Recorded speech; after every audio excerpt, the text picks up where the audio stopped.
হুজুর সাল্লাল্লাহু আলাইহি ওয়াসাল্লাম বলেন, আমি পাহাড়ের একদম উপরে আছি, ডান দিকেও দেখতে পাই, বাম দিকেও দেখতে পাই।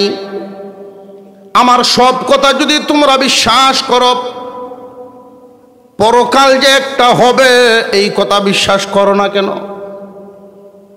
আমি তো দেখতে পাচ্ছি, পরকাল বিশ্বাস না করার কারণে, কুফুর এবং শিরিকের কারণে তোমাদের উপরে মহাবিপদ, জাহান্নাম নামক বিপদ তোমাদের সামনে অপেক্ষা করছে। এই দুনিয়া ছাড়ার পরে চারটা বিপদ তোমাদের সামনে হাজির হবে। যারা আমার কথা মানবে এই চার বিপদ থেকে পরিত্রাণ পাবে। যারা আমার এই কথা মানবে না, চারটা বিপদের সম্মুখীন হবে, বড় কষ্ট করবে। আমাকে আল্লাহ দেখিয়েছেন এমন জায়গায় আমি আছি, যেমন পাহাড়ের উপরে, সাফার উপরে থাকার কারণে সাফার সামন পিছন আমি দেখতে পাচ্ছি, তোমরা তো দেখতে পাও নাও। আমাকে আল্লাহ নবুয়তি দিয়েছেন, পরকাল দেখিয়েছেন, আমি সব দেখেছি। দেখেই তোমাদেরকে বলছি, রে আমার জাতি, তোমাদের সামনে চারটা বিপদ, পাহাড়ের পিছনে বিপদ আছে বললে যদি বিশ্বাস করো, তাহলে মৃত্যুর পরে বিপদ আছে এই কথাটাও বিশ্বাস করে নাও। এক নাম্বার বিপদের গাঠি মালাকুল মউত, মৌতের গাঠি। তুমি আল্লাহকে মানো আর না মানো, গাঠি তোমার পাড়ি দিতেই হবে। দুই নাম্বার আলমে বারজাখ, কবরের জগৎ। তিন নাম্বার হাসরের ময়দান। চার নাম্বারে ফুলসিরাত। এই চারটা বিপদের গাঠি পারি না দিয়া কোনো মানুষ গন্তব্যে যাইতে পারবে না। এই চারটা বিপদের গাঠি, পাহাড়ের পিছনে শত্রু বিপদের ঘাঁটি আছে, বিশ্বাস যদি করতে পারো, তাহলে আমার ওই কথা বিশ্বাস কেন করো না যে চারটা বিপদের ঘাঁটি তোমাদের সামনে আছে। ইহকাল পরিত্যাগ করার পরেই, ইহকাল ত্যাগ করার পরেই তোমাদের সামনে চারটা বিপদের ঘাঁটি। যেই মাত্র পরকালের দাওয়াত দিলেন, ঈমান আনার দাওয়াত দিলেন পুরা জাতিকে, পুরা গোষ্ঠীকে। আব্দুল মুত্তালিবের অন্যতম সন্তান আবুল আহাব। আবুল আহাবের আসল নাম আব্দুল উজ্জা। আবুল আহাবের আসল নাম আব্দুল উজ্জা। আল্লাহ পাক কুরআনুল কারীমে আব্দুল উজ্জা উল্লেখ করেন নাই, এটাকে এড়িয়ে দিয়েছেন, আবুল আহাব উল্লেখ করেছেন। কারণ আব্দুল উজ্জা এটা মুশরিকি গন্ধ বহন করে, এজন্য কোরআন এই শব্দটাকেই পরিত্যাগ করেছে। তার আসল নাম আব্দুল উজ্জা, তার ডাকা হতো আবুল আহাব। আবু শব্দের অর্থ হলো বাপ। আবু অর্থ বাপ। অনেক সময় অনেক এলাকায়, হয়তো আপনাদের এলাকায় না হতে পারে, আমাদের এলাকায় আছে, ছোট বাচ্চারে আবু কইয়া ডাকে। আপনার এলাকাতে আসেনি? আবু অর্থ যে আব্বা, এটা বুঝছে ডাকেনি। আবু অর্থ আব্বা যদি বুঝতো, তাহলে বড় ভাই ছোট ভাইরে আবু কইয়া ডাকলো। এটা কথা বুঝছেন না? বড় ভাই ছোট ভাইরে আদরের ডাক দেয় আবু। আমাদের এলাকায় ছোট ভাইকে বড় ভাই আবু কইয়াও ডাক দেয়। এটা কি অর্থ বুঝিয়া না আদরে? আদরে ডাক দেয়। আবু শব্দের অর্থ পিতা, আর লাহাব শব্দের অর্থ হলো আগুনের লেলিহান শিখা। আগুন যখন জ্বালানো হয়, আগুনের রং কমপক্ষে দুইটা কালার হয়। একদম অগ্রভাগটা কালো হয়, এর নিচের অংশটা যেখানে খুব পাওয়ার থাকে, আগুনের তেজ যেখানে, ওই অংশটা হয় গৌরবর্ণের, লাল একদম না। লাল এরকম না, লালের চেয়েও কিছু কম হবে, গৌরবর্ণের হবে। অগ্নি, আগুনের রংটা আপনারা বুঝতে পারছেন, কালো অংশের নিচেরটা যেটা বাতি জ্বালানোর পরে কালো অংশের নিচেরটা যেটা, ওই অংশটাকে বলে লাহাব। আবু লাহাব খুব সুন্দর বর্ণের, চেহারা খুব সুন্দর। আবু অর্থ যদি বাপ হয় আর লাহাব শব্দের অর্থ যদি লাল হয়, দুইটা একখানো করলে কি হয়? লালের বাপ। আমাদের অনেক সন্তানাদিকেও লালের বাপ ডাকে। উনি সম্পদশালী, ধনী, সন্তানাদিও বেশি, দেখতেও সুন্দর, শ্বশুর বাড়িও প্রভাবশালী।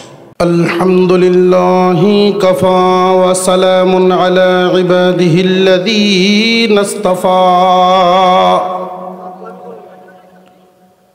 আম্মা বা'দু ফাআউযু বিল্লাহি মিনাশ শাইতানির রাজীম। বিসমিল্লাহির রহমানির রহিম। তাব্বাত ইয়াদা আবি লাহাবিন ওয়া তাব, মা আগনা আনহু মালুহু ওয়া মা কাসাব, সায়াসলা নারান যাতা লাহাবিন ওয়া ইমরাআতুহু হাম্মালাতাল হাতাব, ফি জিদিহা হাবলুম মিন মাসাদ। সাদাকাল্লাহুল আযীম। وقال رسول الله صلى الله عليه وسلم: يشفع يوم القيامة ثلاثة: الأنبياء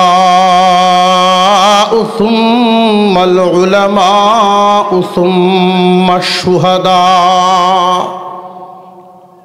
وصدق رسوله النبي الكريم، ونحن على ذلك من الشاهدين والشاكرين، والحمد لله رب العالمين.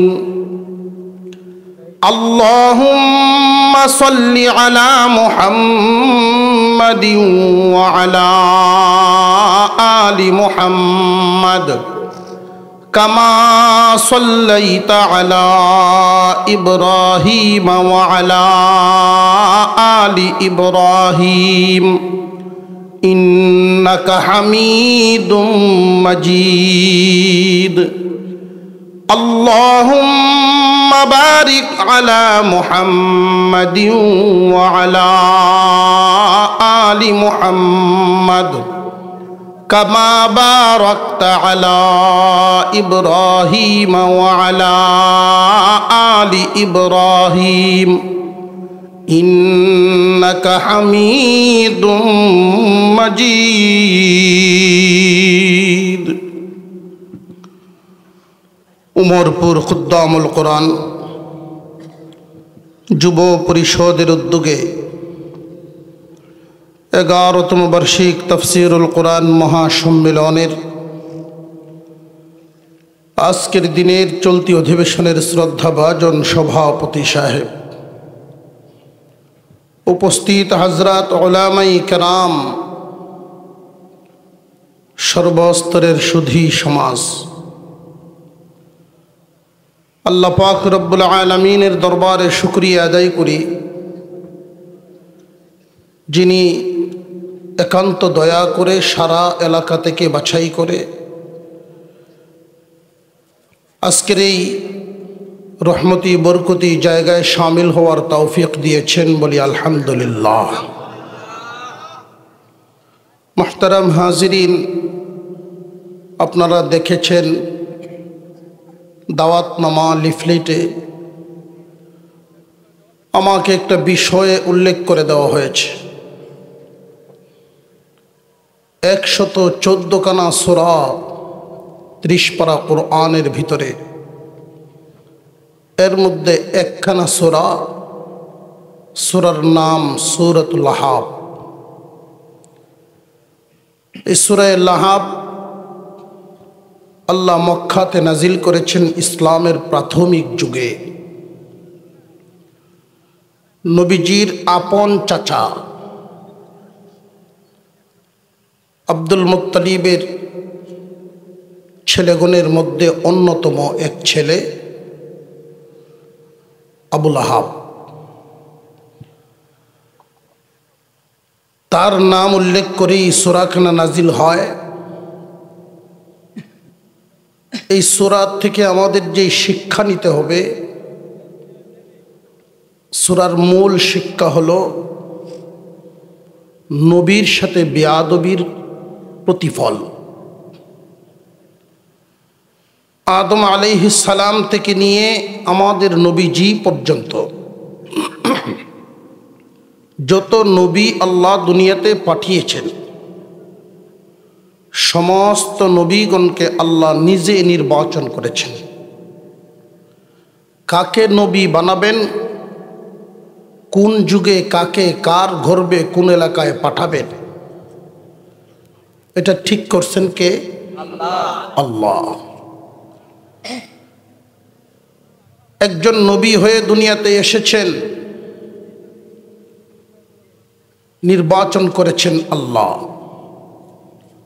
আমাদের নবীজি সাল্লাল্লাহু আলাইহি ওয়াসাল্লাম সর্বশেষ নবী, সর্বশ্রেষ্ঠ নবী। কিয়ামত পর্যন্ত আর নবী আসবে না, নাই। নবীজি যে চলে গেলেন, মানুষকে জান্নাতের রাস্তা দেখানোর কাজ, নবীওয়ালা এই কাজ কে করবে? মহান আল্লাহ পাক আরেকটা শ্রেণীকে নির্বাচন করলেন, উলামায়ে কেরাম। এই আলেমদের জামাতও নির্বাচন করেন স্বয়ং আল্লাহ। মাদ্রাসায় ভর্তি করতে পারবো আমরা, আলেম বানাতে পারবো না, হাফেজ বানাতে পারবো না। ভর্তি করার কাজ আমাদের। আর ইলম আল্লাহ কাকে দিবেন আর কাকে দিবেন না, এই নির্বাচনটা করবেন কে? আল্লাহ। নবীগণের জামাত নির্বাচন করেন আল্লাহ, আলেমদের জামাতও নির্বাচন করেন আল্লাহ। সলিমুদ্দিন হুদ কলিমুদ্দিন আলেম হয়ে গেছি। এখন যদি কোনো চৌধুরী সাহেব কয় না, আমি এটা মানতাম না। আল্লাহর কিচ্ছু আইব যাইব? আলেম আল্লাহ কাকে বানাবেন, নবীজি এই কথাটা উল্লেখ করে দিয়েছেন। قال النبي صلى الله عليه وسلم من يرد الله به خيرا يفقهه في الدين। আল্লাহ যার ভালো চান তারই করেন ইলম দান। আল্লাহ যাকে পছন্দ করেন এই নিয়ামত তাকে দিবেন। জমিনে যদি এই ক্ষমতা কারোর থাকতো, তাহলে প্রত্যেক আলেমের সন্তান আলেম হয়ে যেত। আলেমের সন্তান আলেম হয় না এমন ঘটনা জমিনে আছে না নাই? এটার কারণ কি? আবার সাধারণ মূর্খ মানুষের সন্তানও আলেম হয়ে গেছে এমন ঘটনাও আছে না নাই? ওইটার কারণ কি? যুক্তি হইল আলেমের সন্তান আলেম হওয়ার কথা, এটা হলো যুক্তি, কিন্তু এর বিপরীত হয়। এর কারণটা কি? এই আলোচনাটায় আসবো পরে। যে সূরাখানা তিলাওয়াত করেছে সূরা লাহাব, আমার আপনার পয়গম্বর সাল্লাল্লাহু আলাইহি ওয়াসাল্লাম কালিমার দাওয়াত দেন, দিন যত যায় মুসলমানের সংখ্যা বাড়ে। ইসলামের প্রথম যুগে কালিমার দাওয়াত প্রকাশ্যে চলে না, গোপনে গোপনে। নবীজির একজন সাহাবীর বাড়ি, সেই বাড়িটা সর্বপ্রথম ইসলামের তালিম, ইসলামের দাওয়াতের কাজে ব্যবহার হয়েছে। হযরত আরকাম রাদিয়াল্লাহু তাআলা আনহু, ওনার বাড়িতে সাহাবীরা জমা হন। প্রথমে যারা ইসলাম গ্রহণ করেছেন বেশিরভাগই গরিব গুরাবা, গোলাম, গোলামের সন্তান, গোলাম, সমাজে তেমন উল্লেখযোগ্য লোক না, যাদের কথায় সমাজ এদিক সেদিক হয়ে যাবে, যাদের কথায় এলাকা অঞ্চল লড়ে যাবে, এই রকম মানের কোনো লোক তেমন না। হুজুর সাল্লাল্লাহু আলাইহি ওয়াসাল্লামের উপরে যখন কোরআনুল কারীমের আয়াত নাজিল হয়ে গেল, আনজির আশিরাতাকাল আকরাবিন, হে নবী, আপনার নিকটস্থ মানুষদেরকে দাওয়াত দেন না, আপনার বংশের মানুষদেরকে দাওয়াত দেন, আপনার আত্মীয়দেরকে দাওয়াত দেন। নবীজি সাল্লাল্লাহু আলাইহি ওয়াসাল্লাম ভোরবেলায় সাফা নামক পর্বত, খানায়ে কাবার পাশেই সাফা এবং মারওয়া দুইটা পাহাড়, এই দুই পাহাড়েই তো হাজিগণ সাই করে থাকেন। সাফা মারওয়া দুই পাহাড়, এর মধ্যে একটায় উঠলেন সাফা নামক পর্বতে। উঠে তিনি ডাক দেওয়া শুরু করলেন, হে আমার গোত্রবাসী, কুরাইশ বংশের মানুষ, তোমাদের সামনে অতি নিকটে বিপদ, মহা এক বিপদ। প্রথমে যখন ডাক দিলেন, ডাক শুনেই সব মানুষ জমা হলেন। তখনকার একটা রেওয়াজ ছিল, কোনো বিপদ সংকেত, তাৎক্ষণিক কোনো আহ্বান, তড়িঘড়ি জমা হওয়ার জন্য সংকেত, সেটা উঁচা টিলা বা পাহাড়ের উপরে একজন উঠে আওয়াজ দিলেই এটা বুঝে আসতো, তারা বুঝতো যে বিপদ আমাদের সামনে আছে। হুজুর সাল্লাল্লাহু আলাইহি ওয়াসাল্লাম এই পাহাড়ে উঠে যখন সংকেত দিলেন, নারী পুরুষ জওয়ান বুড়া সব মানুষ একত্রিত হয়ে জমা হয়ে গেল। সবাই যেহেতু জমা হইলেন, আল্লাহর রাসূল সাল্লাল্লাহু আলাইহি ওয়াসাল্লাম বলতে লাগলেন, আমি যদি এই মুহূর্তে তোমাদেরকে বলি আমি যেই পাহাড়ের উপরে আছি, তোমরা তো আর এখানে না, অনেক নিচে, আমি পাহাড়ের এই সাইডেও দেখতে পাচ্ছি, তোমাদের সাইডেও দেখতে পাচ্ছি। আমি যদি তোমাদেরকে বলি এই পাহাড়ের এই পাশে শত্রু বাহিনী তোমাদের উপরে ঝাঁপিয়ে পড়ার জন্য অপেক্ষায় অস্ত্রসহ আসছে, পাহাড়ের এই পাশে মহা কোনো বিপদ তোমাদের উপরে চড়াও হওয়ার জন্য আসছে, আমার কথা কি তোমরা মানবা কিনা? মক্কার মানুষ যার মুখে কোনোদিন স্লিপ কেটেও মিথ্যা কথা শুনেন না, ওনার কথাটা মানবেন না মানবেন না? হুজুর আকরাম সাল্লাল্লাহু আলাইহি ওয়াসাল্লাম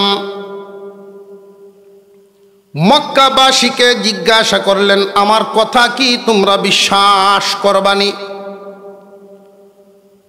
সব মানুষই একত্রিত বলতে লাগলো, তোমার মুখে কোনোদিন মিথ্যা শুনি নাই, তুমি তো মিথ্যা বলতে পারো না। আল্লাহর রাসূল জানায় দিলেন, হে আমার জাতি, আমাকে আল্লাহ এমন ভাবে দেখাইছেন পরকাল, যেটা তোমাদেরকে দেখান নাই, তোমরা দেখো নাই, আমি দেখেছি।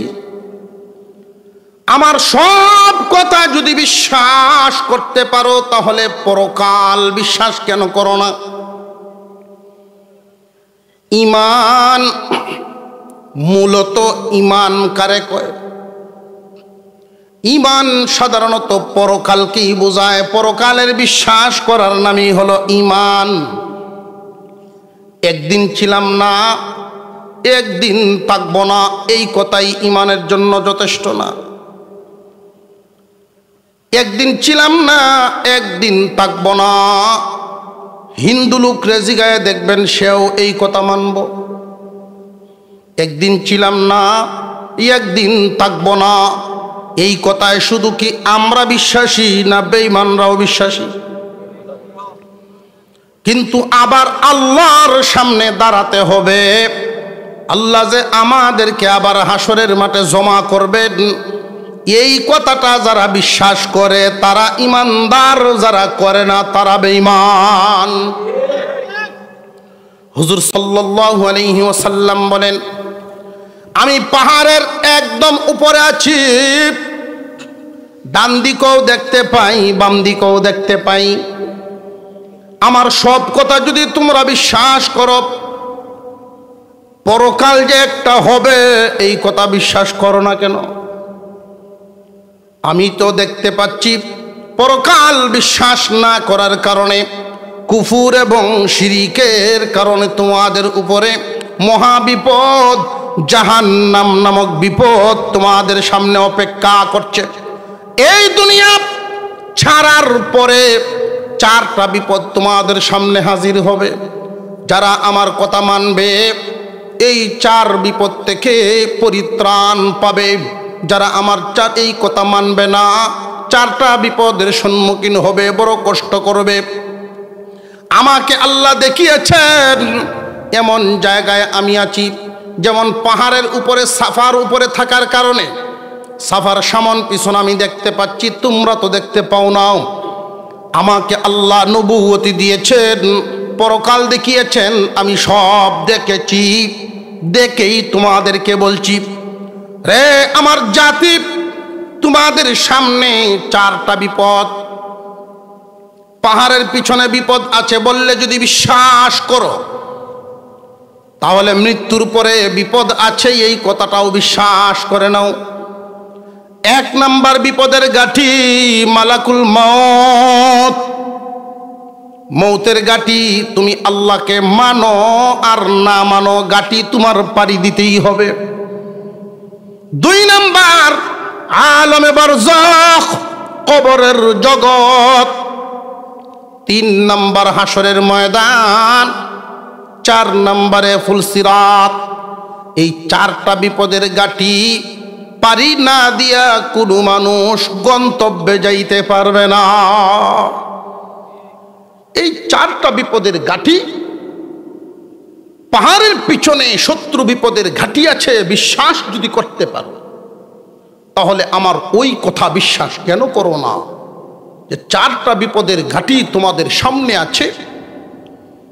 ইহকাল পরিত্যাগ করার পরেই, ইহকাল ত্যাগ করার পরেই তোমাদের সামনে চারটা বিপদের ঘাঁটি। যেই মাত্র পরকালের দাওয়াত দিলেন, ঈমান আনার দাওয়াত দিলেন পুরা জাতিকে, পুরা গোষ্ঠীকে। আব্দুল মুত্তালিবের অন্যতম সন্তান আবুল আহাব। আবুল আহাবের আসল নাম আব্দুল উজ্জা। আবুল আহাবের আসল নাম আব্দুল উজ্জা। আল্লাহ পাক কুরআনুল কারীমে আব্দুল উজ্জা উল্লেখ করেন নাই, এটাকে এড়িয়ে দিয়েছেন, আবুল আহাব উল্লেখ করেছেন। কারণ আব্দুল উজ্জা একটা মুশরিকি গন্ধ বহন করে, এজন্য কোরআন এই শব্দটাকেই পরিত্যাগ করেছে। তার আসল নাম আব্দুল উজ্জা, তার ডাকা হতো আবুল আহাব। আবু শব্দের অর্থ হলো বাপ। আবু অর্থ বাপ। অনেক সময় অনেক এলাকায়, হয়তো আপনাদের এলাকায় না হতে পারে, আমাদের এলাকায় আছে, ছোট বাচ্চারে আবু কইয়া ডাকে। আপনার এলাকাতে আসেনি? আবু অর্থ যে আব্বা, এটা বুঝছে না কেন? আবু অর্থ আব্বা যদি বুঝতো তাহলে বড় ভাই ছোট ভাইরে আবু কয়ে ডাকলো না। কথা বুঝছেন না? বড় ভাই ছোট ভাইরে আদরের ডাক দেয় আবু। আমাদের এলাকায় ছোট ভাইকে বড় ভাই আবু কইয়াও ডাক দেয়। এটা কি অর্থ বুঝিয়া না আদরে? আদরে ডাক দেয়। আবু শব্দের অর্থ পিতা, আর লাহাব শব্দের অর্থ হলো আগুনের লেলিহান শিখা। আগুন যখন জ্বালানো হয়, আগুনের রং কমপক্ষে দুইটা কালার হয়। একদম অগ্রভাগটা কালো হয়, এর নিচের অংশটা যেখানে খুব পাওয়ার থাকে, আগুনের তেজ যেখানে, ওই অংশটা হয় গৌরবর্ণের, লাল। একদম না লাল, এরকম না, লালের চেয়েও কিছু কম হবে, গৌরবর্ণের হবে। অগ্নি, আগুনের রংটা আপনারা বুঝতে পারছেন। কালো অংশের নিচেরটা যেটা, বাতি জ্বালানোর পরে কালো অংশের নিচেরটা যেটা, ওই অংশটাকে বলে লাহাব। আবু লাহাব খুব সুন্দর বর্ণের, চেহারা খুব সুন্দর। আবু অর্থ যদি বাপ হয় আর লাহাব শব্দের অর্থ যদি লাল হয়, দুইটা একখানো করলে কি হয়? লালের বাপ। আমাদের অনেক সন্তানাদিকেও লালের বাপ ডাকে। উনি সম্পদশালী, ধনী, সন্তানাদিও বেশি, দেখতেও সুন্দর, শ্বশুর বাড়িও প্রভাবশালী। শ্বশুর বাড়ি যদি ধনী হয়, একটা বেটাগিরি আছে না? মাতুন না আপনারা, আছে না একটা বেটাগিরি? শ্বশুর বাড়ি প্রভাবশালী, এটার একটা বেটাগিরি আছে। আবু লাহাব বিয়ে করেছে আবু সুফিয়ানের বোন। আবু সুফিয়ান মক্কার নেতা। আবু সুফিয়ান মক্কার এক নেতা। নেতার ভগ্নিপতি, তার এক পাওয়ার আছে না নাই? আছে। আবু লাহাব সাথে সাথে আমার আপনার নবীজি, আমার আপনার পয়গম্বরকে তুচ্ছ তাচ্ছিল্য শব্দ ব্যবহার শুরু করে দিল, যে এত সকালবেলায় আমাদেরকে জমা করছো, তাব্বাল্লাকা। আগে পড়েন নাউযুবিল্লাহ, তাব্বাল্লাকা ইয়া মুহাম্মদ আলি হাদা জামাতানা। ধ্বংস হও মুহাম্মদ, এই জন্য কি আমরা জমা করছো? তোমার এই পরকালের দাওয়াত দিতে জমা করছো, আর কোনো কাম পাইছো না? ভাই, আবু লাহাব তো কাফের, কঠিন হৃদয়ের মানুষ, কিন্তু আফসোস লাগে তখন কিছু সংখ্যক মুসলমানের মধ্যে যদি এই রকম এক স্বভাব দেখা যায়। ক্ষেত লাগাইতেছে কোনো একজন মানুষ, রোয়া লাগায় না, রোয়া লাগাইতেছে। দাওয়াতে তাবলীগের জামাত রাস্তার পাশে দাঁড়িয়ে ডাকতেছেন, ভাই একটু এদিকে আসেন। দাওয়াতে তাবলীগের জামাত দুইজন করে, একটা হইল ইজতেমাই আর একটা হইল এনফেরাদি। গাছ তো হয় দুইবার, একটা বিকালে আর একটা সকালে। পাবলিকে গেছেন তো? গেলে এনফেরাদি দুইজন আছে না সকালবেলা? এই সময় আবার আমির সাহেবের কাছে পছন্দের যে যেমন, হ্যাঁ কয় আর একজনের কথা, হুজুর আমরা দুইজন একদিকে দিলেন। পছন্দের কেন? যে দুইজন টানুইয়া যদি হয়, হ্যাঁ এক হুজুরকে ঘুরিয়ে যাইল আর টানিয়ে টুনিয়ে হইল। দুইজন একদিকে যায়, কিছু মানুষকে দাওয়াত তো দিব, গিয়া যদি দেখে কাজে ব্যস্ত, ধান কাটে বা লাগায়, এরকম একজন মানুষকে ডাক দিছে। উনি মনে করছে আমার কেল্লাগিন ডাকে গিয়ে দেখে আই। কাছে গেছেন, সালাম দিয়াই হাতটাত ধরছেন, ভাই আমরা আপনাদের মসজিদে তাবলীগ জামাতে আসছি, ইমান আমলের কথা হচ্ছে নগদ চললে চলতে পারেন, আর যদি যেহেতু ব্যস্ত আছেন অবসর হয়ে মাগরিবের নামাজটা গিয়ে পড়বেন, ওয়াদা দেন। এমন নাফরমান মানুষও আছে সিটতে জায়গা যে এর লাগিন ডাকছো না, মানে এতক্ষণ আমি 2টা লাইন লাগাই এলাম। আবুল আহাবের সিফত খুব সাবধান। আমরার ঘুম ভাঙায় তুমি এই জন্য আনছ, এই জন্য বুঝি আনছ এখানে। যারা ইমানওয়ালা ইমানদার মুসলমান উসুল শব্দ সূরা কেরাত এগুলোর থেকে উসুল বের করবেন। কথার মূল অর্থ কি, আল্লাহ কি বুঝালেন, নবীজিকে এই যে কথাটা বলল তার মনের ভাবটা কি ছিল, যে এতক্ষণ আরামে আসলাম বিছনাত, তোমার এই বিপদ সংকেত শুনে আরাম বাদ দিয়ে কেন আইছি, আরে পরকালের দাওয়াত শুনতাম এই জন্য বুঝি আনছ। ভাই দুনিয়াবি কোনো কাজে আপনি ব্যস্ত, দিনই কোনো কাজে ডাক শুনেছেন, এমন টাইমে হিসাব মিলাবেন একটা দুনিয়া আর একটা আখেরাত। আখেরাতের দিকে যদি আপনাকে ডাকা হয় মনে রাখবেন সব সময় আমাকে উত্তম দিকেই ডাকা হচ্ছে, ভালোর দিকেই ডাকা হচ্ছে। এই সময়ে যদি বিরক্তির ভাব মনে মনে চলে আসে, বিরক্তির ভাব যদি আসে যে এই কাম উনি কেন করল, বুঝবেন আপনাকে শয়তানে ধোঁকা দিচ্ছে। কথা বুঝে আসতেছে ভাই? এমন হালত আমাদের হতে পারেনি না পারে না, তাৎক্ষণিক এই কথাটা মনে করবেন। হুজুরে আকরাম সাল্লাল্লাহু আলাইহি ওয়াসাল্লাম দিলেন দাওয়াত, প্র্যাকটিক্যাল বুঝায়া দিলেন যে আমি পাহাড়ের উপরে আছি, তোমরা তো উপরে না, এই জন্য ওই দিক দেখো না। আমার আপনার পয়গম্বর সাল্লাল্লাহু আলাইহি ওয়াসাল্লামকে আল্লাহ পাক মানুষের জান কেমনে কবজ করা হয় এটাও দেখাইছেন, কবরের জগতে কেমনে মানুষকে রাখা হবে এই দৃশ্যও দেখাইছেন, হাসরের মাঠ কেমনে অনুষ্ঠিত হবে ওইটাও দেখাইছেন, ফুলসিরাত কেমন হবে আল্লাহ ওইটাও নবীজিকে দেখাইছেন, জান্নাতের নাজ নিয়ামত কেমন হবে ওইটাও আল্লাহ দেখাইছেন, জাহান্নামের সাজা কেমনে দেওয়া হবে ওইটাও আল্লাহ দেখাইছেন। সবগুলো নবীজি দেখেছেন পাহাড়ের উপরে থেকে। এটা বুঝাইলেন শত্রু বাহিনীর কবর শুনলে বুঝবা, কিন্তু আখেরাতের কথা কেন বুঝো না?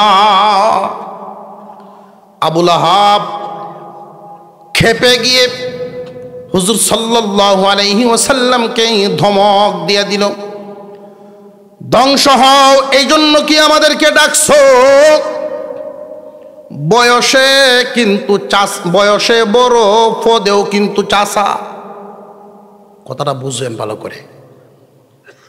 আমি কিন্তু কোনাকানা বের করে বুঝাইয়া দিচ্ছি, তার কারণ হয়তো এই কথাগুলো এইভাবে আপনারা নাও শুনতে পারেন, নাও জানতে পারেন। এই সূরার তাফসীর অনেক শুনেছেন, উলামায়ে কেরাম করে থাকেন। আবুল আহাব বয়সে আমার আপনার নবীর চেয়ে বড়, রিশতায় কি? রিশতায় চাচা, বয়সেও বড়। যদি কেউ যুক্তি পেশ করে দমক দিছে তো কি হয়েছে? বাতিজারে দমক দিছে না, উনি শুধু বাতিজা নন, উনি তো নবী। এখন যে কাজটা হচ্ছে এটাকে চাচা বাতিজার না নবী আর উম্মতের?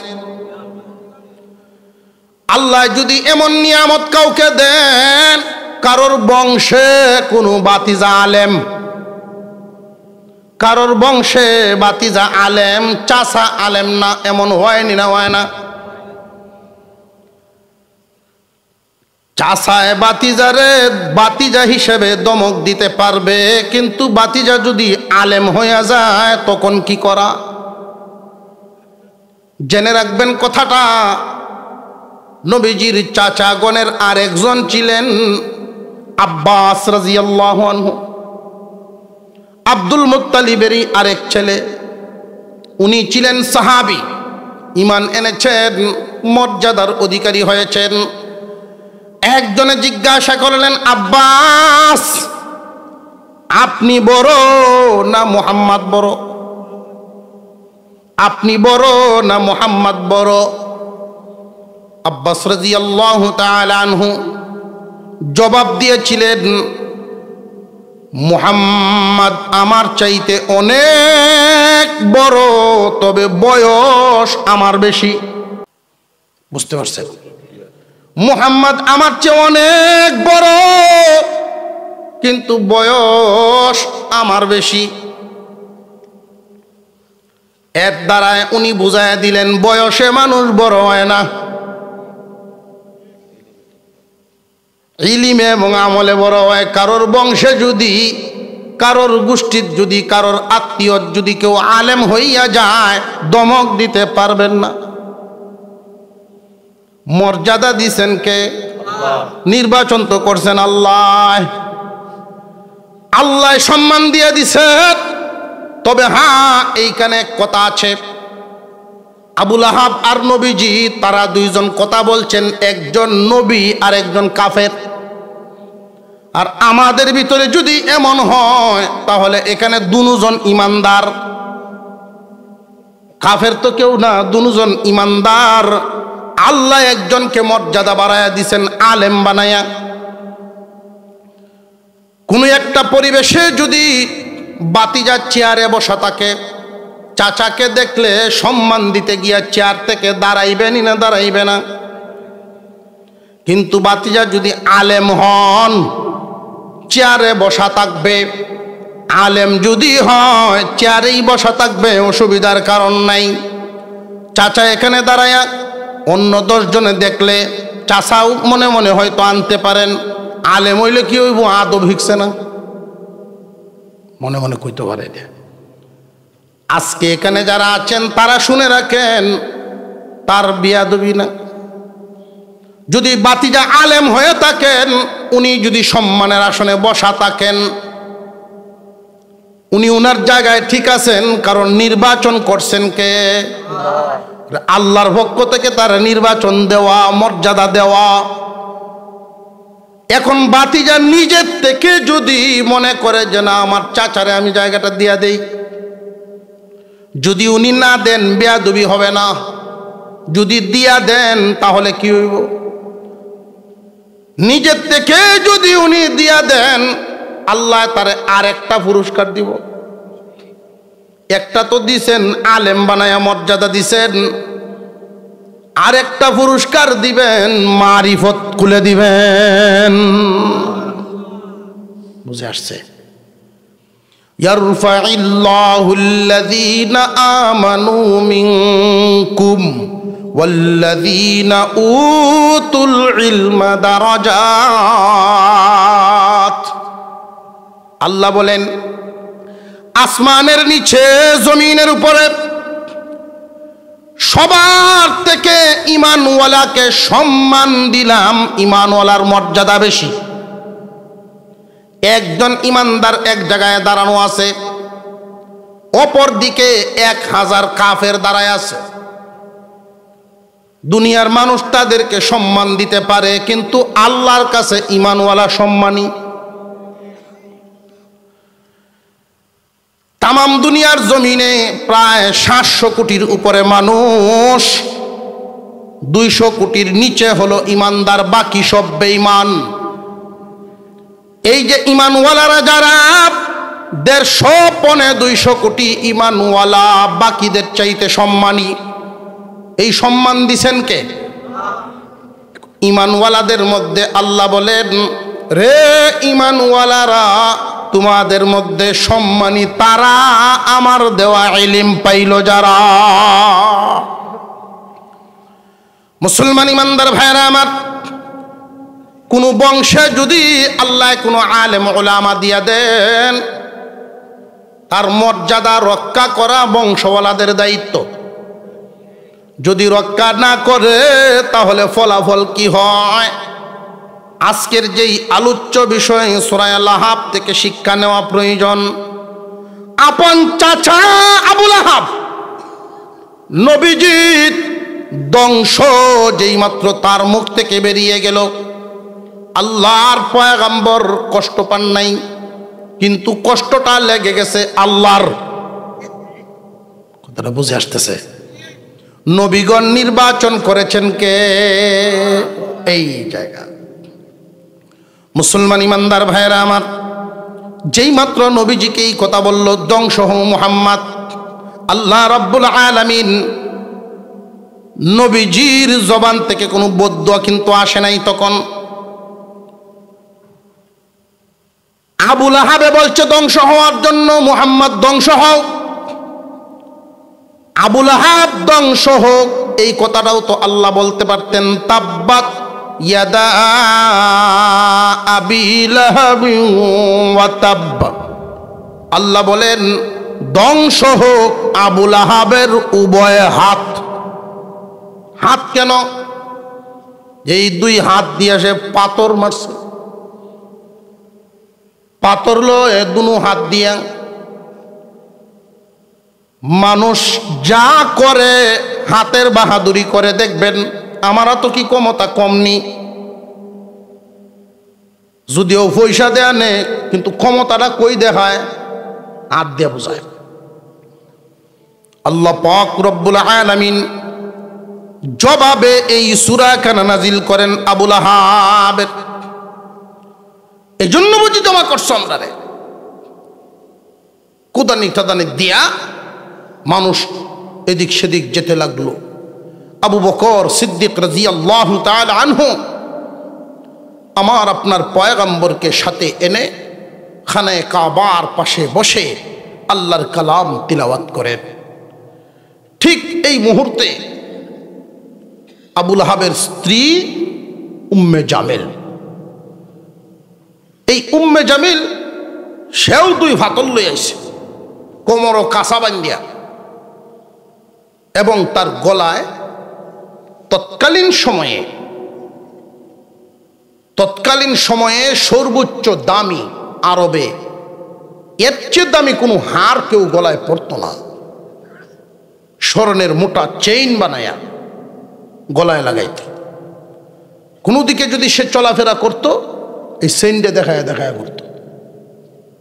এই চেইনের একটা অহংকার, এই চেইনটার একটা বাহাদুরি তার মধ্যে ছিল। কোমরে কাঁচা বান্ধিয়া, অনেক মহিলারা আছে দেখবেন ঝগড়া লাগলে কাঁচা খান বান্ধালায়, এই মহিলাদের সেই খাসলত আবু লাহাবের স্ত্রী উম্মে জামিলের খাসলত। ফিতনাবাজ নারী, নেককার নারী না। আবু লাহাবের স্ত্রী দুই হাতে দুইটা পাথর নিয়া এমনভাবে লাল চেহারা করে ঝগড়ার ভাব নিয়েই আসতেছে কাবাগরের দিকে। আমার আপনার পয়গম্বর সাল্লাল্লাহু আলাইহি ওয়াসাল্লাম, আবু বকর দুইজনেই কাবাগরের পাশে দাঁড়ানো। উম্মে জামিল দূর থেকে গলা ছেড়ে ছেড়ে আসতেছে, ও আবু বকর, ও আবু বকর চিল্লায় আসতেছে। আসার ভাব দেখে আবু বকর সিদ্দিক রাদিয়াল্লাহু আনহু মনে মনে ভয় পেয়ে গেলেন। কেন? মহিলা মানুষ যদি আয়সা সামনে দাঁড়ায়া নবীজির গায়ে হাত তুলে ফেলে, তার গায়ে হাত তুলে ফেলে, কোন বেটেরে যদি বেড়ানরে ধরে লায়, এটা ইজ্জত থাকে আর ডরাইতো তো হারেই। এজন্য দেখবেন অনেক মানুষ ঝগড়া লাগলে যারা লাডি জুন নাই, নিজেরা কমজোরি, বেটেন যায় মাঠ, দেখছেন নি? মান ইজ্জত সম্মান খেয়াল করে না, বেটেন দেখছে সামনে। আর বেটেন তো এমন বিহজ, মারলেও বিহজ, মায়ের খাইলেও বিহজ। বেটেনের রাতে যদি কেউ মায়ের খায়, ইজ্জত কি রইল? শেষ। আর বেটেনের উপরে যদি কেউ হাত তুলে, তেও বিহজ। নারী নির্যাতন মামলা। এটা এমন এক জাতি, মারলেও বিহই, মার খাইলেও বিহই। আবু বকর সিদ্দিক রাদিয়াল্লাহু আনহু ভয় পেয়ে গেলেন। তো যেই মাত্র উম্মে জামিল সামনে আইছে, আয়েশা আবার এই কথা বলতেছে এমন ভাবে, হে আবু বকর তোমার সাথী কই? যেই মাত্র বলছে সাথী কই, আবু বকরের সাহস বেড়ে গেছে। কোন সুবহানাল্লাহ। যে আমার সামনে দাঁড়ায় রয়েছেন আল্লাহর রাসূল সাল্লাল্লাহু আলাইহি ওয়াসাল্লাম, তো উম্মে জামিল কয় তোমার সাথী কই? এতে বোঝা গেল আমার আপনার নবীকে আল্লাহ সেভ করে ফেলছেন। আল্লাহর রসুলকে আল্লাহ রহমতের চাদরে ঢেকে রাখছেন। নবীজি একদিন বলছেন, সাহাবীরা শোনো, আল্লাহর রহমত ছাড়া, আল্লাহর দয়া ছাড়া কেউ জান্নাতে যেতে পারবে না। একজন সাহাবী প্রশ্ন করে ফেললেন, হুজুর আপনিও কি না? না, আমিও না। আল্লাহর দয়া ছাড়া কেউ জান্নাতে যেতে পারবে না, এমনকি আমিও না। তবে জেনে রাখো, আমাকে আল্লাহর রহমত সব সময় ডাকিয়া রাখে। আল্লাহর রহমতে ডাইকা রাখছে। উম্মে জামিল দেখতে পারে নাই, বলা শুরু করছে, বাচ্চে মুহাম্মাদের কপালবালা, কপালবালা। আর নইলে এই দুই ফাতর দিয়ে বুঝাইলাম। তবে জানি না রাখ, খবরটা কইও, তারও আমি দেখিয়ে দিব। স্বর্ণের চেইন দিয়া, স্বর্ণের চেইনটা এইভাবে বাইর করিয়া, এই চেইন বিক্রি করিয়া এই চেইনের পয়সা তার পিছেই ডালাম। সূরার শেষাংশে আপনারা দেখেছেন, যারা যারা জানেন, ফি জিদিহা হাবলুম মিন মাসাদ। ফি জিদিহা, জিদ বলা হতো স্বর্ণের মজবুত চেইনকে। আবু লাহাবের স্ত্রী এই চেইনটা বাহাদুরির কাজে ব্যবহার করে, বাহাদুরি দেখায়। জামাই সেরতে গেছে কিছুক্ষণ আগে, বেয়াদবি করছে নবীকে বদ্ধ দিয়া। এখন স্ত্রী আইসা আবার বেটিগিরি, আগেরটা তো বেটাগিরি, এখন এটা বেটিগিরি। তার যে ক্ষমতা আছে, এই ক্ষমতাটাও দেখা গেছে। বাড়িত গিয়া দুনু ছেলেকে ডেকে আনছে। সম্পর্কের দিক থেকে আবার আরেকটা সম্পর্ক আছে। নবীজি সাল্লাল্লাহু আলাইহি ওয়াসাল্লামের দুই মেয়ে আবু লাহাবের দুই ছেলের কাছে বিয়ে হয়েছে। এই কথাটা বলার উদ্দেশ্য হলো যে সম্পর্কে তো মিলে না, এটা আমরার কাছে অন্য মিলে না, কারণ আমরার সম্পর্ক তো অনেক লম্বা। ফারা প্রতিবেশী সম্পর্কে ভাগ্নি লাগে অথবা বাস্তি লাগে, এমনের মধ্যেও যদি আমরা বিয়ে শাদী হয়, এটারও সমালোচনা করি। আমরা করিনি না, করি না। হারা বাস্তি লাগছে, এখন বিয়া করে ফেলছে। আরে বাস্তি লাগছে, ইসলামে কি বলে সেটা হইল বিপার। আবু লাহাব আল্লাহর রসুলের আপন চাচা। কি চাচা? আপন চাচা। আবু লাহাবের ছেলেরা রসুলের আপন চাচা তো ভাই, ঠিক না বেঠিক? আরেকজন চাচাতো ভাই হযরত আলী রাদিয়াল্লাহু আনহু, উনিও চাচাতো ভাই। হযরত আলী রাদিয়াল্লাহু আনহুর কাছে বিবাহ দিয়েছিলেন ফাতেমা রাদিয়াল্লাহু আনহাকে। বুঝে আসতেছে কতটুকুন কাছে আল্লাহর রসুলের যে সম্পর্কগুলো, রসুলের কাজগুলো শরীয়ত। রসুলের কাজগুলো কি? শরীয়ত। আপন চাচা, আপন চাচার ছেলে, আপন চাচাতো ভাইয়ের কাছে নিজের মেয়ে ফাতেমা রাদিয়াল্লাহু আনহাকে বিবাহ দিয়ে উনি একটা বাউন্ডারি দিলেন, খুঁটি, যে এর কাছে আসা যাবে না। আপন চাচাতো ভাই, আপন চাচার কাছে দেওয়া যাবে না। বুঝে আসতেছে? আপন আপন চাচার কাছে হবে না, চাচা তো ভাই থেকেই চলবে। খুঁটি দিলেন। লালিত পালিত করি অনেক সময় আমরা সন্তানাদি পালক, ছেলে মেয়ে আনা হয়নি না হয় না। পালক ছেলে কেউ লালন পালন করলেন, তো এই পালক ছেলের বউ আপনার পুত্রবধূ, পালক ছেলের বউ আপনার পুত্রবধূ। নবীজির পালক ছেলে হযরত যায়েদ রাদিয়াল্লাহু তাআলা আনহু, যায়েদ ইবনে হারেসা, যায়েদ ইবনে হারেসা রাদিয়াল্লাহু আনহু উনি বিয়ে করেছেন। উনি বিয়ে করেছেন আবার কাকে? নবীজির ফুফাতো বোনকে।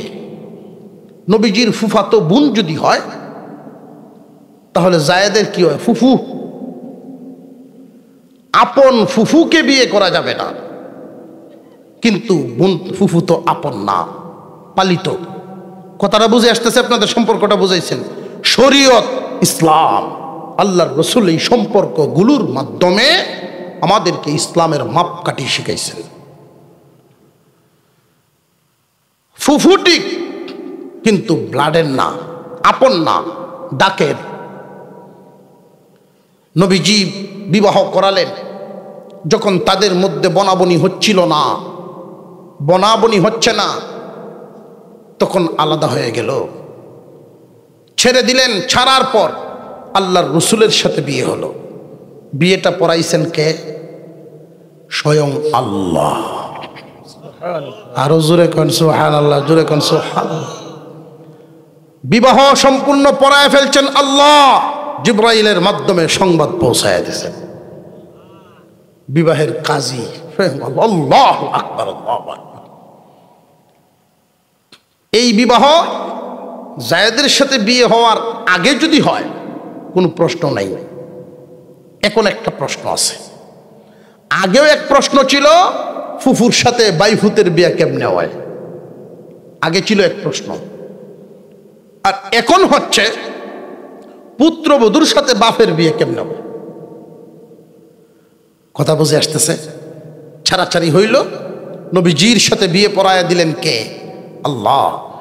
যদিও ফুফাতো বোন ছিলেন, কিন্তু পুত্রবধূ হওয়ার কারণে পালক পুত্রের বধূকে পরবর্তীতে নবীজির সাথে বিয়ে পড়ায় এটা বুঝায় দিলেন। এটা শরীয়তের একটা খুঁটি।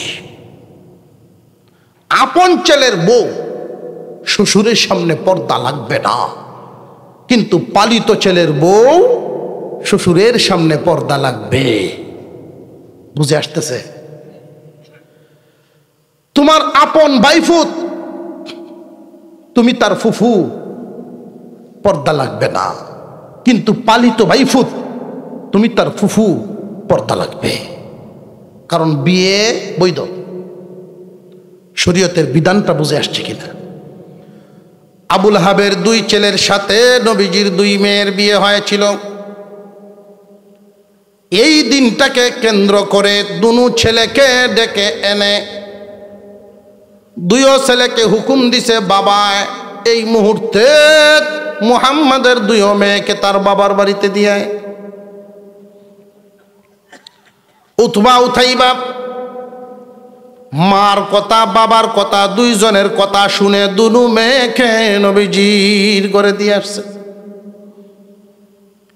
হুজুর সাল্লাল্লাহু আলাইহি ওয়াসাল্লাম মেয়েদেরকে এইভাবে দেখতে পেয়ে বড় কষ্ট পেয়েছিলেন। আল্লাহ পাক আমার আপনার পয়গম্বরকে মানসিক সান্ত্বনা দেওয়ার জন্য,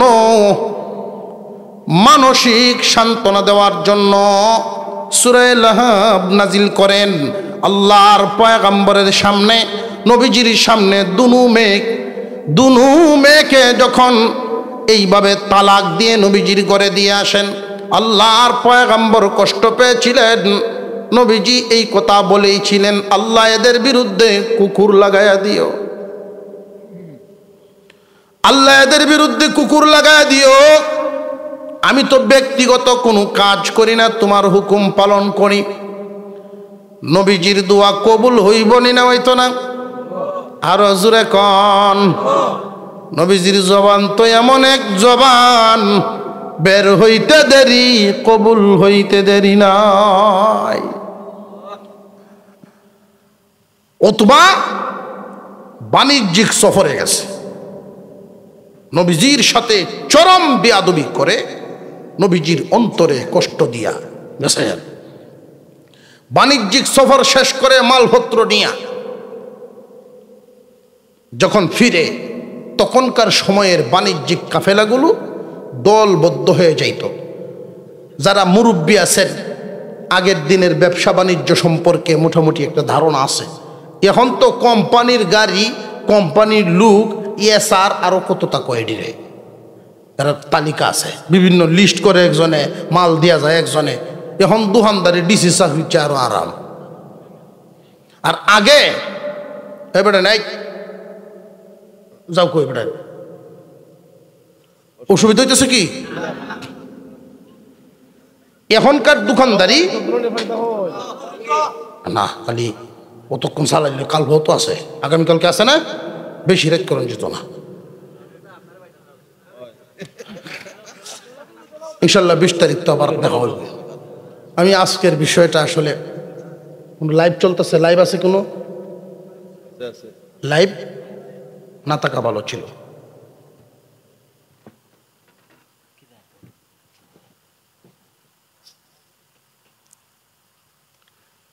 আমাদের এলাকার, আমি না করছিলাম অনেক আগেই যে আজকের প্রোগ্রামে না আসা, কিন্তু শ্বশুরের কাছে তো খালি একটা আওর মাঝখানো চেষ্টা তো লাগছে না।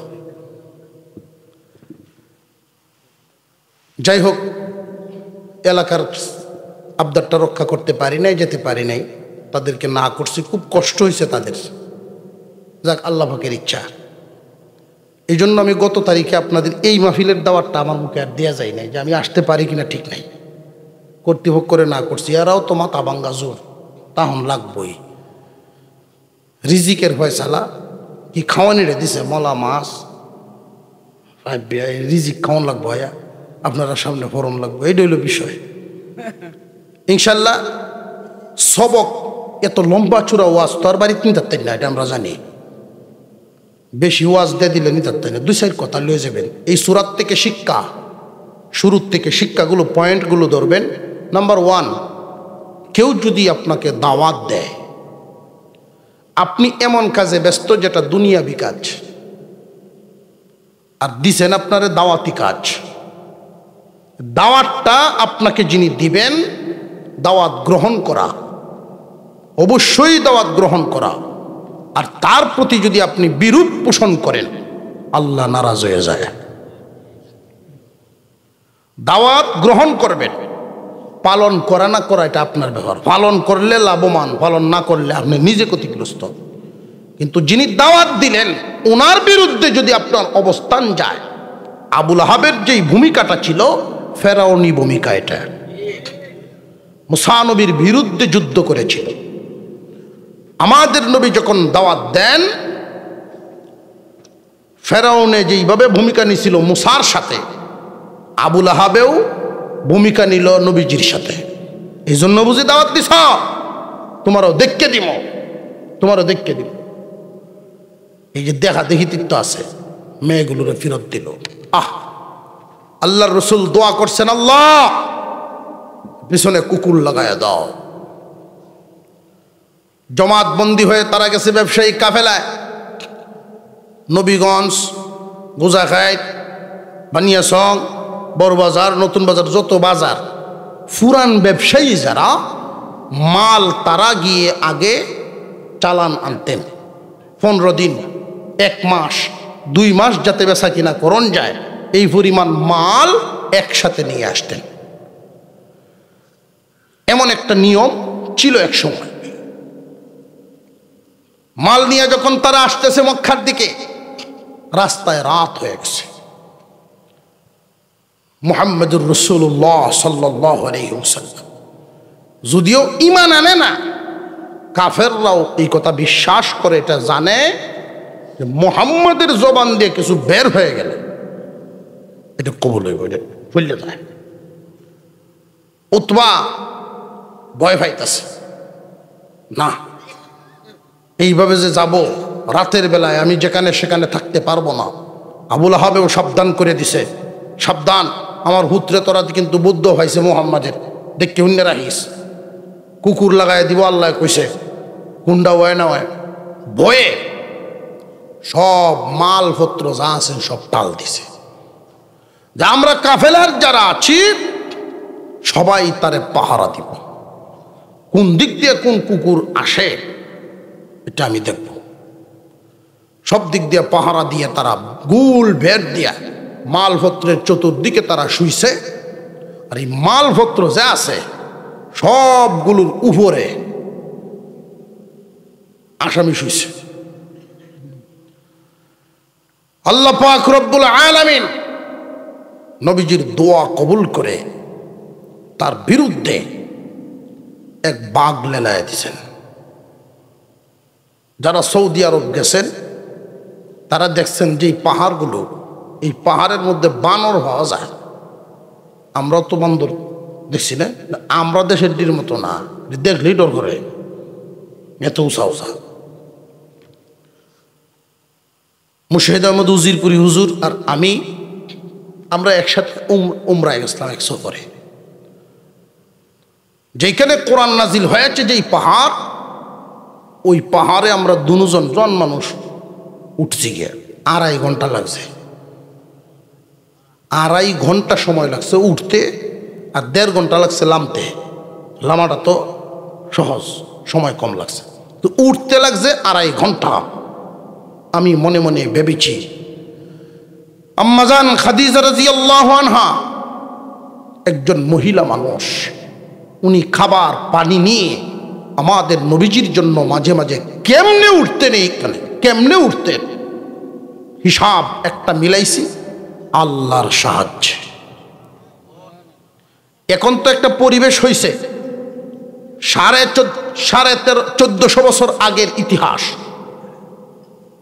এই এতদিনে মানুষ উঠানামার একটা পরিবেশ তো তৈরি হয়েছে, আগে তো এটাও ছিল না। কেমনে উঠলো? আল্লাহর সাহায্য উঠছে। 5 লিটারই পানি লয়ে উঠছি দুইজন, যাই খায়া খায়া গিয়ে উঠুন। যাক, শেষ পর্যায়ে এই বোতল হুজুরের তো দিয়া নবীজি যে বিশ্রাম করতেন, যেই পাথরের একটা ফাঁকা, এটার ভিতরে আমি ঢুকছি। ঢুকে বাইরে আয়া দেখি যে হুজুর পানি কই, পানির যে বোতলটা আসিন ওনারা, পানিটা কই, বান্দরে নিচে তাপ্পর মারি আমারে। ওইখানেও আছে বান্দরে যে তাফা দিছে। আপনি ভাবতে পারবেন যে মরুভূমির মধ্যে বাঘ কোত্থেকে আসবে, মরুভূমির মধ্যে এই হিংস্র প্রাণী কোত্থেকে আসবে?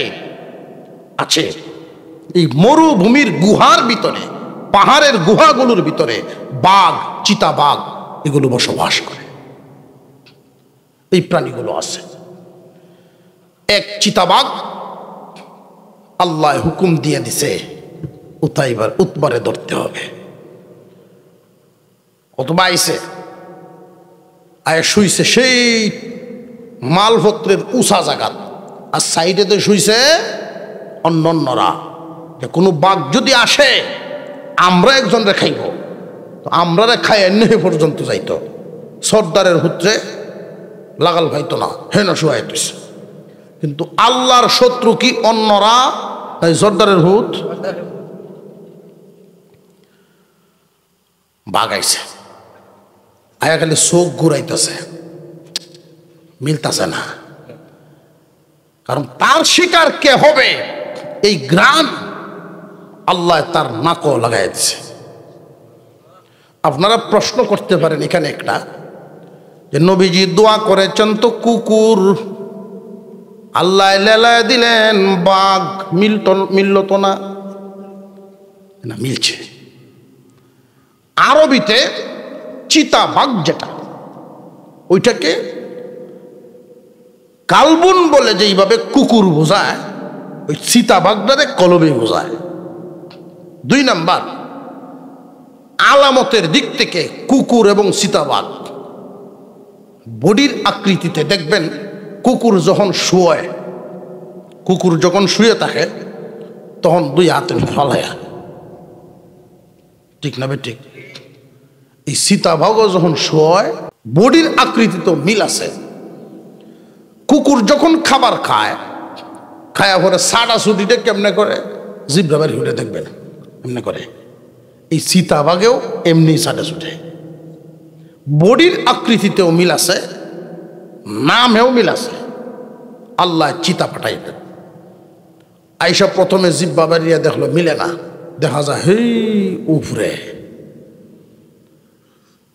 সেইখানে গিয়ে আরো লাভ দে উঠিয়া, একটারেও সইছে না, সবাই শুনছে। সব তো ঘুমো, নাক লাগায় মিলে না, হেঁটে রেগে হুঙ্গে মিলে না, সব ঘুমো, কেউ রে খায় না। শেষ পর্যন্ত উপরে উঠে শিকার যে মরা পড়ছে, সে বুক সিটিয়া প্রথমে গলার ধরছে যেন আওয়াজ করতে না পারে, কোনো নড়াচড়া নাই। গিরগিরে যেটা আসিল শব্দ সারা এবার করে লেগেছি, বুক মারা, কলজাহান নেই। আল্লাহর গজব। তাব্বাত ইয়াদা আবি লাহাবিন ওয়া তাব্বা মা আগনা আনহু মালুহু ওয়া মা কাসাব। ধ্বংস আবু লাহাবের উভয় হাত, ধ্বংস হয়ে গেছে। যা উপার্জন করেছে মাল, আবু লাহাবের উপার্জিত মাল দৌলত সব ধ্বংস। আমরাতুহু হাম্মালাতাল হাতাব। এক বর্ণনা আসছে লাকড়ি বহনকারী। কেউ যদি আগুন জ্বালায়, আগুন জ্বালায়, আপনি আগুন জ্বালাইলেন, আমি যদি কিছু লাকড়ি আইনে আগুনে দিয়ে দেই, আগুনের তেজ কি কমলো না আরো বাড়লো? আবু লাহাবের যে রাগ নবীজির বিরুদ্ধে অবস্থান নিয়েছে আবু লাহাব, এই রাগ রে আগুন লেলিহান আগুন বাড়ায় দেওয়ার জন্য আরো লাকড়ির কাজ করেছে উম্মে জামিল। বুঝে আসতেছে? আবু লাহাবের রাগটারে থামাইছে না আরো বাড়াইছে? আমরাতুহু হাম্মালাতাল হাতাব ফি জিদিহা হাবলুম মিন মাসাদ। ফি জিদিহা হাবলুম মিন মাসাদ।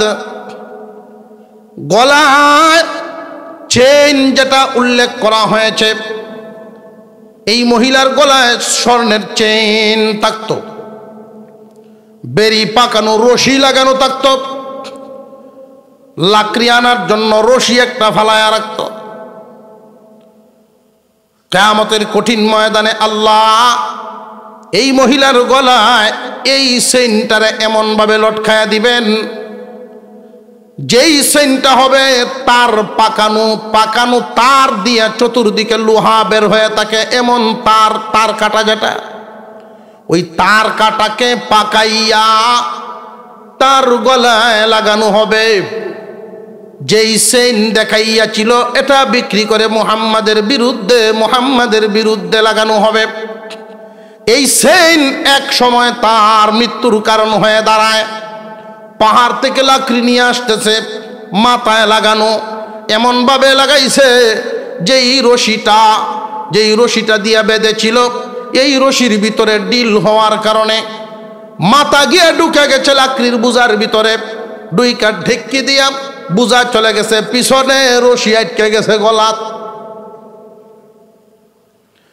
পিছন দিকে যখন ওই বুজা চলে গেল, রশি আটকে গেছে গলাত, নিজের বডি ভরছে এখন লাকড়ির বুজার উপরে, নিজে চিত্তইয়া এনুই শেষ। আল্লাহ রব্বুল আলামিন আবু লাহাবকেও ধ্বংস করে দিলেন, উম্মে জামিলকেও ধ্বংস করলেন, ছেলেরাও শেষ। মাল দৌলত যা ছিল কোনো কিছু রইল না ধ্বংস, রইল না ধ্বংস। ধ্বংসটা হওয়ার কারণ নবীজির বিরুদ্ধে কথা বলেছে, হাত নাড়িয়েছে, ভূমিকা নিয়েছে।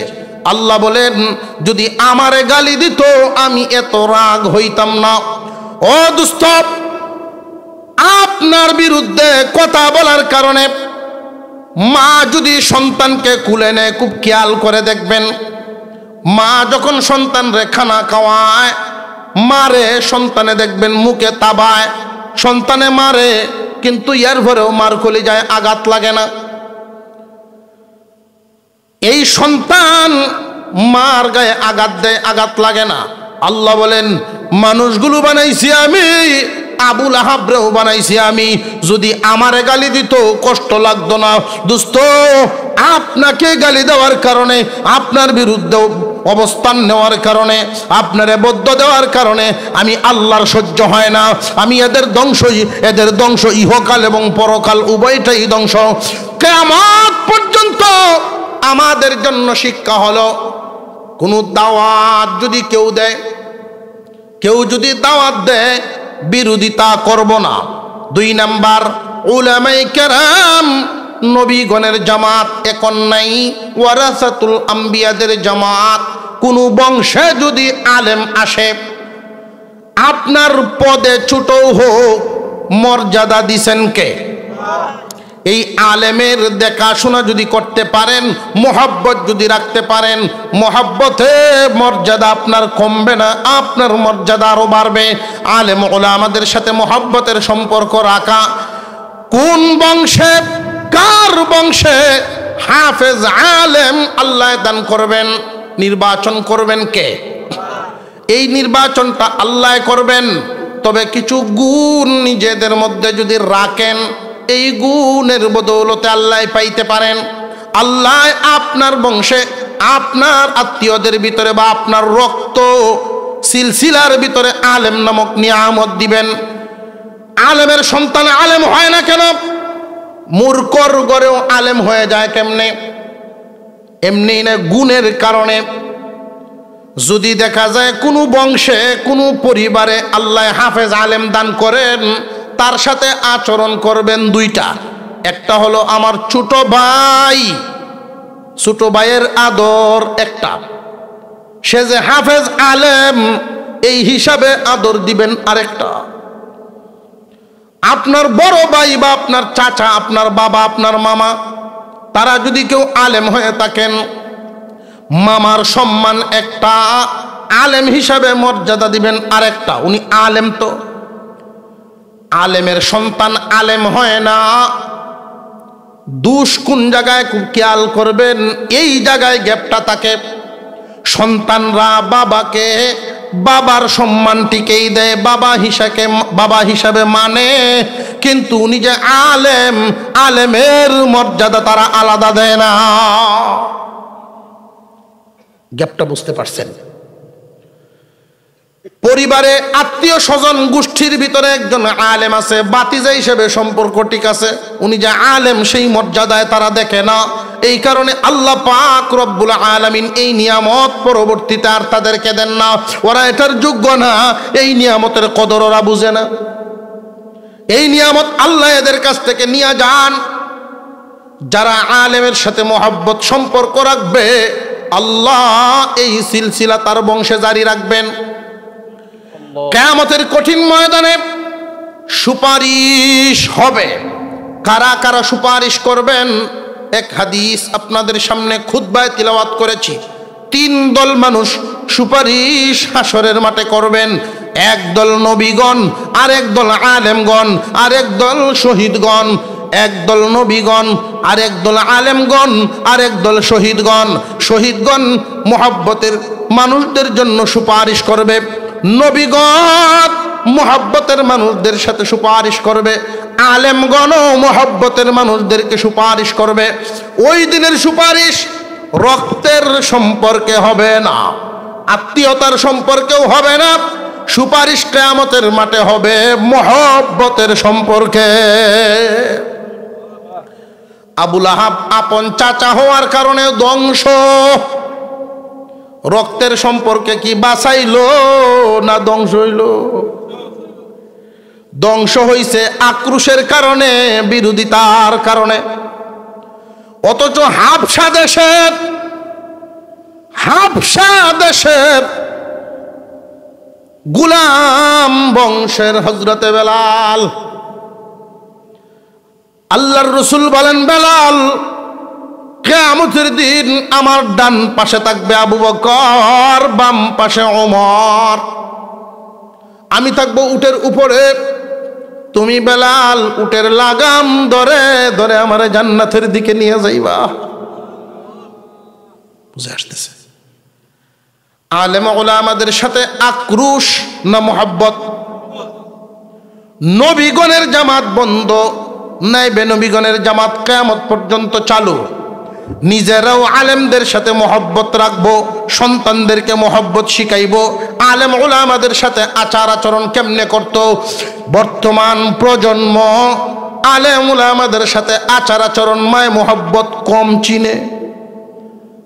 আমাদের দায়িত্ব সন্তানদেরকে বুঝায় দেওয়া আল্লাহ ওয়ালাদের সামনে কেমনে বসা, আল্লাহ ওয়ালা আলেম ওলামাদের সাথে আচার আচরণ কেমনে করা, আদব কায়দা কি জিনিস এটা শিখাইতে হবে।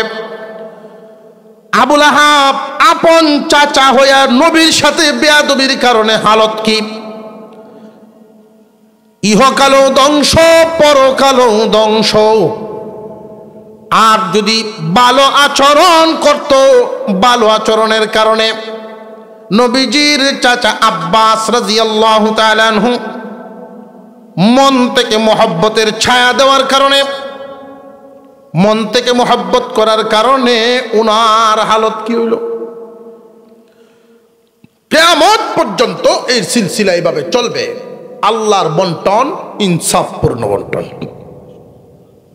যারা যেই জিনিসের কদর বুঝে না, এই নিয়ামত আল্লাহ দিবেন না। হাসরের মাঠে যদি চান আলেমদের সুপারিশ, মহব্বত করবেন মন থেকে। মহব্বতের টানে সুপারিশ হবে, রক্তের টানে না। রক্তের সম্পর্কে মুক্তি যদি হইতো আবুল আহাবের এই পরিণতি হওয়ার কথা না। মহব্বতে হবে। আপনি যদি কোনো আলেমকে, ইলম এবং আলেম এই দুইটাকে মহব্বত করবেন। ইলম কি? আসমানি ইলম, কোরআন হাদিস আমরা যা পাইলাম। আলেমকে এই দুই জিনিস যারা অর্জন করলো, আল্লাহ যাদেরকে দিলেন তারা আলেম। এদেরকে মহব্বতের একটা জায়গায় রাখা, বিশেষ একজন ব্যক্তি হিসাবে আপনি কারোর সাথে দ্বন্দ্বে জড়াতে পারেন, একটা ব্যক্তি, কিন্তু আলেম হিসাবে না। আলেমকে আলেমের জায়গায় রাখবেন। অনেক সময় দেখা গেছে নিজের টুটু কোম্পানির ম্যানেজার যে কোনো কারণে মসজিদের দায়িত্বশীল হয়ে আলেম ওলামা ইমামের সাথে বেয়াদবি করে বসে। সাবধান, এই কাজগুলো যেন না হয়। আল্লাহ পাক আলেমদেরকে সম্মান দিলে, মর্যাদা দিলে আল্লাহ খুশি হন। কেন খুশি হন? যে আমি যাদেরকে পছন্দ করলাম, নির্বাচন করলাম, আল্লাহ পছন্দ এবং নির্বাচন করেছেন আগে, হাফেজ আলেম হওয়ার মতো ইলম দিছেন পরে। আল্লাহ নির্বাচন করেছেন। আল্লাহ বলেন, আমার নির্বাচিত ব্যক্তিকে তুমি মহব্বত করো, পছন্দ করো, আমার মহব্বত তোমার পেছনে। যারা যারা আলেম হয়েছে, বড় বড় ব্যক্তিদের ইতিহাস থেকে দেখেছি, আব্বা আলেম না, তো উনি এত বড় আলেম কেমনে হইলেন? তার বাবার ইতিহাসটা হলো আলেম ওলামা দেখলেই জুতা টানতেন, আলেম ওলামা দেখলেই আদব দেখাতেন।